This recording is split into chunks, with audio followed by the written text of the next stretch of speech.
Hi friends, welcome to Cinetics. ఎప్పటి నుంచో much hype create చేసినటువంటి మన కల్కి 2898. మీరందరూ ఎంత ఆతృతగా ఉన్నారో దానికంటే ఎక్కువ ఆతృతగా నేను కూడా ఉన్నాను. చూడాలి చూడాలి చూడాలి అని. అయితే మనకు మార్నింగ్ టికెట్ దొరకలేదు. నేను ఈవినింగ్ ఫస్ట్ షో చూడటం జరిగింది. అయితే మార్నింగ్ నుంచి రకరకాల ఫ్రెండ్స్ ద్వారా, చూసిన వాళ్ళ ద్వారా, లేదా టీవీలో చూసి నాకు కూడా కొంచెం హైప్ ఎక్కువైపోయింది. పాయింట్ ఏందంటే పాజిటివ్ రివ్యూస్ చాలా చోట్లొచ్చాయి. అండ్ చాలామంది చాలా బావుంది. Hollywood range movie. ఎక్సలెంట్ అనేసరికి ఇంకా నా యాంగ్జైటీ ఎక్కువైపోయింది. అండ్ హైప్ కూడా ఎక్కువ మైండ్‌లో పెట్టేసుకున్నాను. ఎందుకంటే ఇట్ ఇట్ వర్త్ ఇట్. అంటే డెఫినెట్‌లీ ఇది 600,00,00,000 బడ్జెట్ అనేసరికి అది గాక నాకు 'నాగ్ అశ్విన్' మీద ఒక good opinion. Not because of 'Mahanati', but తన 'ఎవడే సుబ్రహ్మణ్యం' మూవీ నాకు one of the best movie which I like the most. Because ఆ టేకింగ్ గానీ, ఆ వే ఆఫ్ ప్రెజెంటేషన్ గానీ నాకు కొత్తగా అనిపించడంతో పాటు ఆ సోల్ అనేది చాలా ఇంపార్టెంట్. లైక్ 'దూద్ కాశీకి' వెళ్ళాలనే హీరో యొక్క తపనని తన ఫ్రెండ్ ఏ రకంగా నెరవేర్చారు, దాని ద్వారా తన లైఫ్‌లో వచ్చిన చేంజెస్ ఏందనేది ప్రెజెంట్ చేసే విధానం నిజంగా ఆకట్టుకునేటట్టు ఉంటుంది. అంటే సోల్‌ఫుల్‌గా ఉంటుంది మూవీ మొత్తం. అంటే సోల్‌ని ఎక్కడ కూడా రిలీజ్ చేయకుండా క్యారీ ఫార్వర్డ్ చేయడం జరిగింది. So, I had lot of expectations on 'Nag Ashwin' actually. అయితే చూడాలనే యాంగ్జైటీతో నేను ఫస్ట్ షో చూడటం జరిగింది.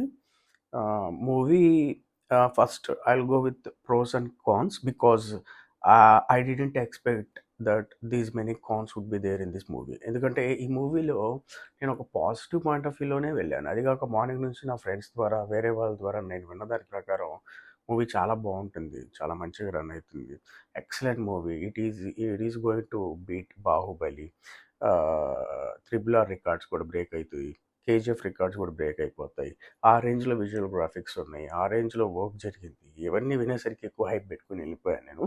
ఆహ్, అయితే ఫస్ట్ నేను పాజిటివ్స్ చెబుతాను. ఆహ్, సినిమా మాత్రం ద టేకింగ్‌కి టేక్ ఎ బౌ. అంత మంచి టేకింగ్ ఇచ్చాడు మనకు మూవీలో. ఫస్ట్ నుంచి లాస్ట్ వరకు కూడా ఆ గ్రాండియర్‌నెస్ అంటే మనకెక్కడ కూడా ఒక తెలుగు సినిమా చూస్తున్న ఫీలింగ్ అయితే ఖచ్చితంగా రాదు. ఒక హాలీవుడ్ మూవీ రేంజ్‌లోనే గ్రాఫిక్స్ గానీ, మెయింటెనెన్స్, కొన్ని కొన్ని సందర్భాల్లో నాకు ఆ మూవీ చూస్తే మనకు 'మ్యాడ్ మ్యాక్స్ ఫ్యూరీ' కొంచెం రిఫరెన్స్ లాగా అనిపించింది నాకు. ఎందుకంటే ఆ ప్రెజెంటేషన్, ఆ ఎడారి ప్రాంతంలో ఆ వెహికల్స్ వెళ్ళటం, ఆ ఫైటింగ్ సీన్స్ గానీ, అవన్నీ కొంచెం నాకు కొన్ని హాలీవుడ్ మూవీస్ చూస్తున్న ఎక్స్‌పీరియన్సే కలిగింది. అండ్ కాపీ అని కూడా అనుకోవచ్చు. But I think he has taken an inspiration. అది తను చెప్పాడు కూడా మనకు. అయితే ఈ మూవీలో ఒకే ఒక ఫ్లా నేనెక్కువ చూసిన ఫ్లాస్ ఏందంటే, నేను ఫస్ట్ పాజిటివ్స్ చెప్పాలనుకుంటున్నాను కాబట్టి, పాజిటివ్స్ విషయంకొస్తే డెఫినెట్‌లీ విజువల్ గ్రాఫిక్స్ గానీ, ఆ ప్రెజెంటేషన్ గానీ, వేరే వరల్డ్‌కి తీసుకెళ్ళే విధానం గానీ, and mixing of old and new. అంటే న్యూ అనటం కన్నా కూడా ద ఫ్యూచర్‌ని, పాస్ట్‌ని తను మిక్స్ చేసి, బ్లెండ్ చేసి మనకు ప్రెజెంట్ చేసిన విధానం ఏదైతే ఉందో, it's really wonderful and innovative ఐడియాలజీగా నాకనిపించింది. అంతా బానే ఉందండి. కాకపోతే సినిమాలో ఆహ్, 'ప్రభాస్' కన్నా గూడా 'అమితాబ్ బచ్చన్' యొక్క రోల్ ఎక్కువ ఇంపాక్ట్‌ఫుల్‌గా ఉంది.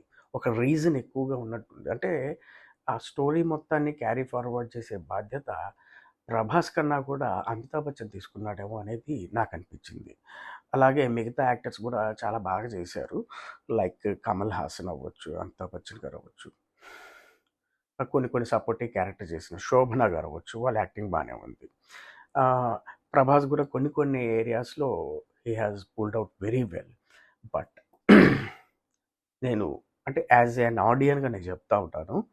ఆహ్, సినిమా యాక్చువల్లీ ఆహ్, నాకైతే ఫస్ట్ హాఫ్ చాలా డల్‌గా అనిపించింది. అండ్ సెకండ్ హాఫ్‌కొచ్చేసరికి ఓకే. మరీ నేను ఫస్ట్ హాఫ్ కొంచెం డిసప్పాయింట్ అయ్యి కూర్చున్నాను. అంటే నేను ఎక్స్‌పెక్ట్ చేసి వెళ్ళిందొకటి, కానీ అక్కడ చూస్తుందొకటే అన్నట్టుంది. గ్రాండియర్ కోసం లేదా విజువల్ గ్రాఫిక్స్ కోసం ఒక సినిమా మనం కూర్చుంటే ఎట్లా ఉంటుందో అట్లాగే ఉంటుంది గానీ, చాలా బోర్‌గా అనిపించింది కొన్ని సందర్భాల్లో నాకు. బిగినింగ్ నుంచి ఇంటర్వెల్ వరకు గూడా. లైక్ ఆ హీరోయిన్ ఎపిసోడ్ అయితే అసలు ఎందుకు పెట్టారా ఈ సీన్ అనిపించింది. జస్ట్ ఆహ్, ఆ కాంప్లెక్స్ వరల్డ్‌ని మనకు చూపించడం కోసం ఒక సాంగ్‌ని ఇరికిచ్చి ఆమెతో ఒక రిలేషన్‌ని మెయింటైన్ చేస్తున్నాడు పాస్ట్‌లో అని చూపించడం కోసం పెట్టినట్టుంటుంది. అంటే కాంప్లెక్స్ వరల్డ్‌ని మనకు ఎక్స్‌పీరియన్స్ ఎందుకు కాంప్లెక్స్‌కి వెళ్ళాలి అని ప్రభాస్ అనుకుంటున్నాడు. అక్కడ ఏముంది తెలియజేయటం కోసం నాకు తెలిసి ఒక 10, 15 మినిట్స్ బేస్ట్ చేశారేమో అనే ఫీలింగ్ నాకు కల్పించింది. ఆ కాంప్లెక్స్ వరల్డ్‌ని ఎలాబొరేట్ ఏదో రకంగా మాటల ద్వారా జస్ట్ అట్లా వ్యూ పాయింట్‌లా చూపించి మూవీని క్యారీ ఫార్వర్డ్ చేసుంటే బాగుండేదనిపించింది. ఇంకోటొచ్చేసరికి మనకు ఆహ్, ఈ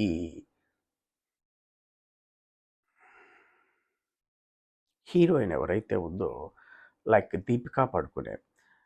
'దీపికా పడుకునే' క్యారెక్టర్ గూడా ఎట్లా ఉందంటే లైక్ నేనెక్కువ ఎక్స్‌పెక్టేషన్స్ పెట్టుకున్నాను 'Deepika Padukone' like she would be having lot of action సీక్వెన్సెస్‌లో పార్టిసిపేట్ చేస్తది.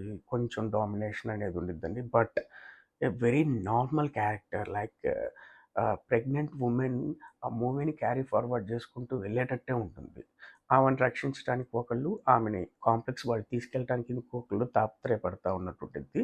అంటే అంత okay. It's an important character because I think she is holding that 'కల్కి' అనే క్యారెక్టర్‌ని.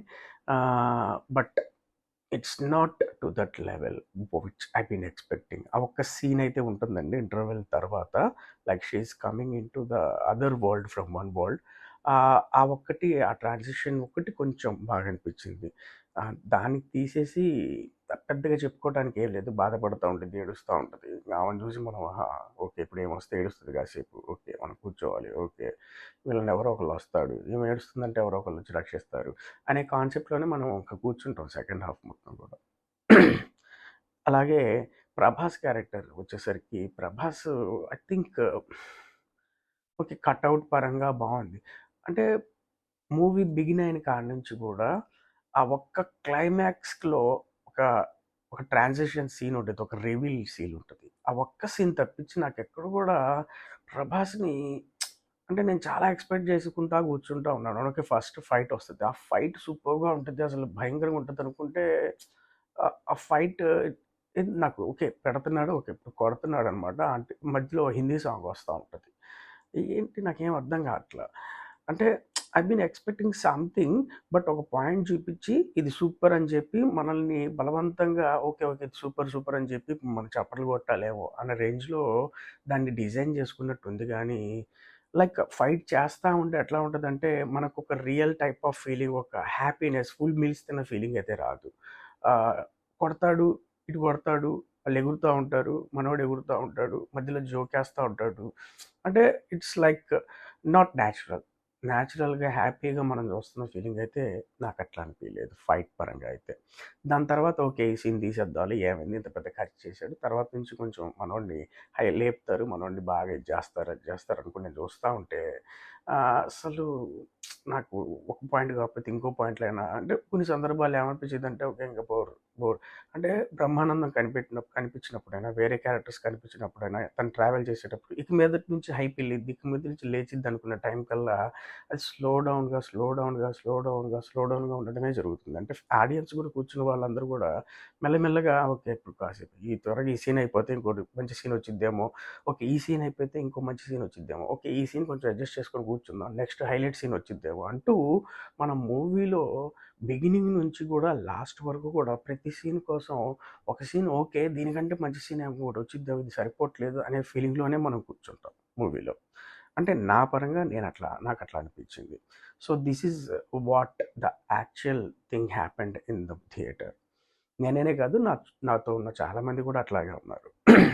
ఇంకొక పాయింట్ ఏందంటే ఈ మూవీ బాగా చదువుకొని, బాగా నాలెడ్జ్ ఉన్న వాళ్ళకి ఒక రకంగా నచ్చిద్దేమో గానీ, మాస్ ఆడియన్స్‌కైతే ముక్క కూడా అర్థం కాదు సినిమా.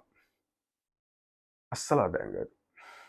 పోనీ రెండోసారి చూసి దాన్నేమైనా అర్థం చేసుకుందామంటే, ఆ ఫస్ట్ హాఫ్ దెబ్బకి రెండోసారి ఎళ్ళాలని ఇంట్రెస్ట్ కూడా కనిపియదు. మరి సెకండ్ హాఫ్ చాలామంది బాగుంది, బాగుంది, చాలా బాగుంది, ఎక్సలెంట్ అంటున్నారు.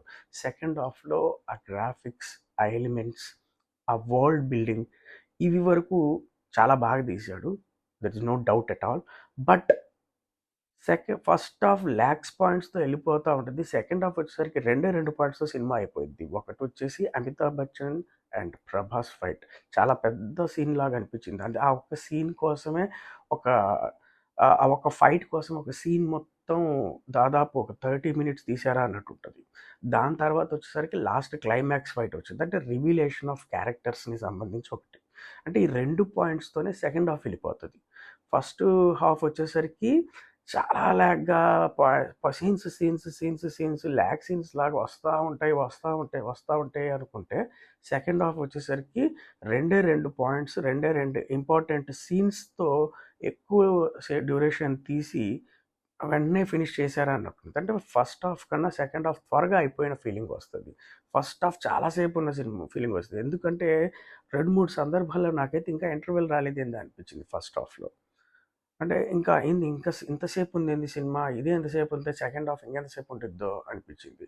కానీ తీరా చూస్తే సెకండ్ హాఫ్ నాకు కొంచెం త్వరగా అయిపోయినట్టు అనిపించింది. మేబీ బికాజ్ సెకండ్ హాఫ్ కొంచెం ఇంట్రెస్టింగ్‌గా ఉండడం వల్ల అయిపోయుండొచ్చు.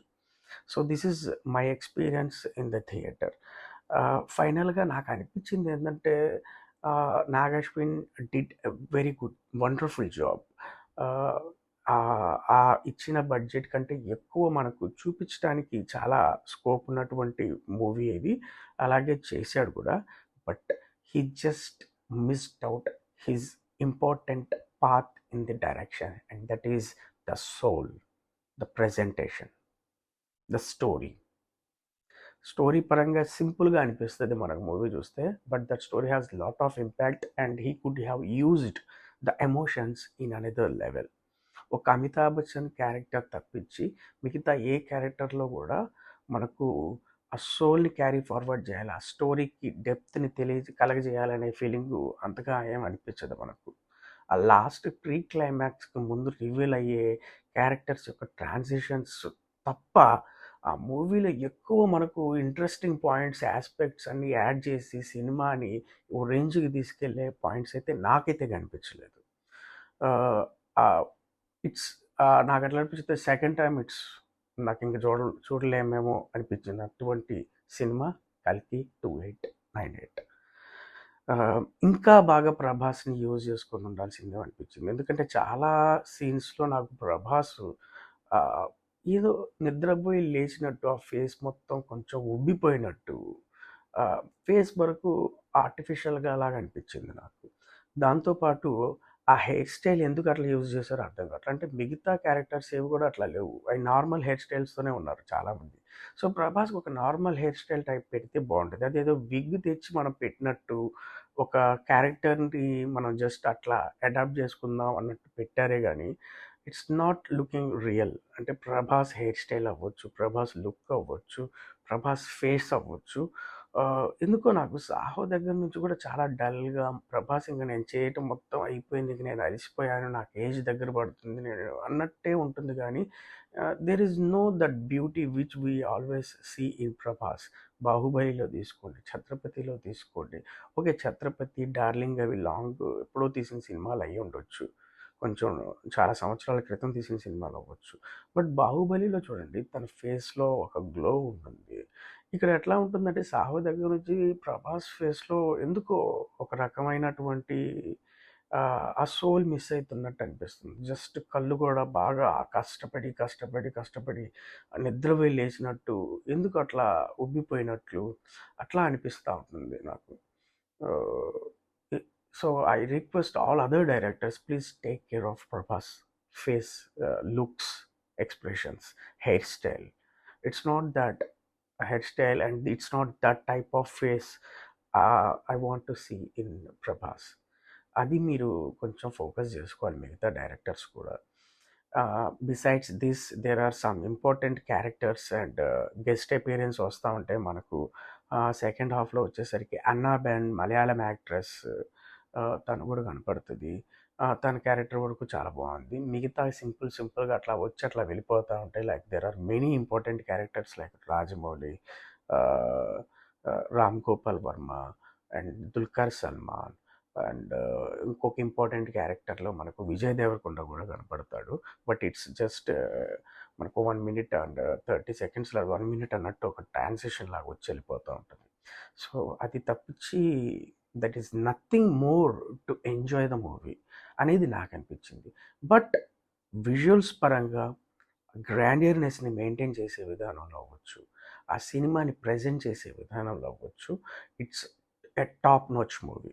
Like it can reach Hollywood movies. Hollywood వాళ్ళకు కూడా ఇది మన తెలుగువాడు ఈ రేంజ్లో సినిమా తీయగలగడు, ఈ రేంజ్లో గ్రాఫిక్స్ని యూజ్ చేయగలగడు, హాలీవుడ్కి మనం కాంపిటీషన్ ఇవ్వగలం అన్న రేంజ్లో అయితే మూవీ తీశాడు. అంటే సెటప్ వరకు he is successful. When it comes to the soulful presentation, when it comes to the story revelation, అంతగా తను సక్సెస్ కాలేదేమో అనేది నా అభిప్రాయం.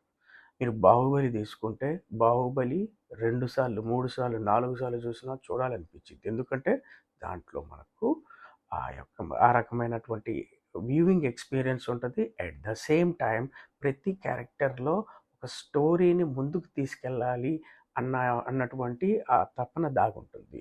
అండ్ ప్రతి క్యారెక్టర్ కూడా మనకి హత్తుకునే విధంగా డిజైన్ చేసుకున్నారు. అట్లా చెక్కాడు కాబట్టి ఆయన జక్కన్నయ్యాడు. అంత బాగా మనం 1, 2, 3, 4, 5 సార్లు ఇప్పుడు బాహుబలిని కూడా మనం టీవీలో చూడటానికి కూడా మనకు బోర్ కొట్టదు. ఫస్ట్ పార్ట్ అవ్వచ్చు, సెకండ్ పార్ట్ అవ్వచ్చు, ఆ వాళ్ళలోకి తీసుకెళ్తారు, మనకి ఆ స్టోరీలో ఇన్వాల్వ్ చేయగలుగుతారు. ఎక్కడ ల్యాగ్ లాగా మనకు అనిపించదు. Even though there are some small points where the story is little bit carried అన్న ప్రదేశంలో కూడా మనకు ల్యాగ్ లాగా అస్సలు అనిపించదు. బట్ ఇక్కడికి వచ్చేసరికి అన్ఎక్స్పెక్టెడ్గా ఈ సీన్ పెట్టాడా, ఓకే ఈ సీన్ జస్ట్ అట్లా, ఓకే ఈ స్టోరీ కొంచెం మనోడి క్యారెక్టరు లాస్ట్లో రివీల్ అయింది కాబట్టి ఈ ఫస్ట్లో కొంచెం ఇట్లా లాక్కెళ్దా ఉందాం అన్నట్టు ఉంటుంది. కానీ సో సింపుల్గా చెప్పాలంటే లాస్ట్ ప్రీ క్లైమాక్స్కి లింక్ చేసుకోవడానికి స్టోరీని లాగారా ఫస్ట్ హాఫ్లో ప్రభాస్ క్యారెక్టర్ ఎస్పెషల్లీ అన్నట్టే నాకు అనిపించింది.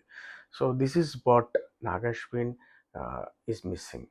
Besides that it's a good movie and మనందరం తెలుగు వాళ్ళం గర్వంగా మనం ఒక హాలీవుడ్ రేంజ్ మూవీ మనవాడు తీశాడు అని చెప్పుకోవటానికి మనం ఖచ్చితంగా దీన్ని ఆహ్వానించవచ్చు. But as a moderate or a normal audience, especially పల్లెటూరు వాళ్ళు, రూరల్ ఏరియాస్లో ఉండేటటువంటి వర్క్స్ చేసుకునే వాళ్ళు, మాస్ పీపుల్కి ఈ మూవీ త్వరగా ఎక్కదు and they really feel little disappointed in the areas of story and in the areas of involvement in the movie.